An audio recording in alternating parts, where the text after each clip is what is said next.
that you guys are rotating up front. You don't miss a beat when the second team D-line goes in. Have you ever experienced anything like that in your coaching career, whether it was assistant coach, head coach? I have, but and I've been blessed that way, that I've been around some really good groups.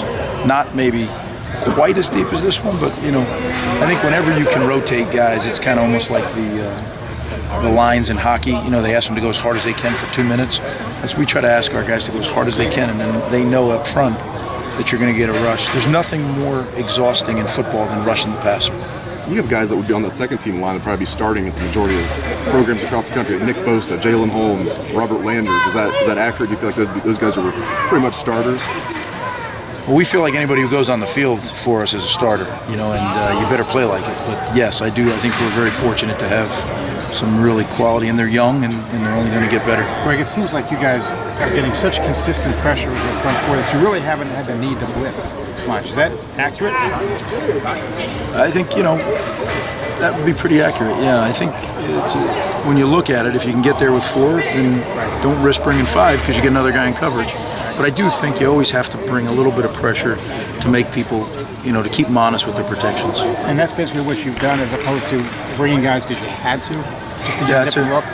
That'd be a pretty accurate assessment, yeah, and it's a good place to be. How rare is that? You're happy when you can do it. Yeah. What do you see in Michigan State, Coach? I see a team that, and again, I only watch the offense now, so I couldn't tell you anything else, but and some special teams too.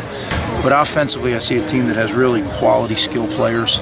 They've been beat up a little on the offensive line, but they're a dangerous offensive football team. You look at them, even with all the injuries they've had, they're in the middle of the pack or higher in every offensive category.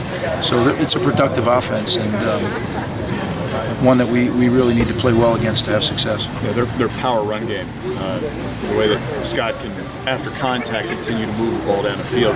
When you coach your secondary, how big a factor are they in run support, in particular this week because of yardage after contact? Yeah, without a doubt. And, as a secondary, especially when you're the safety, the name is for a reason. You're the safety. You got to get them on the ground, otherwise it's a big play.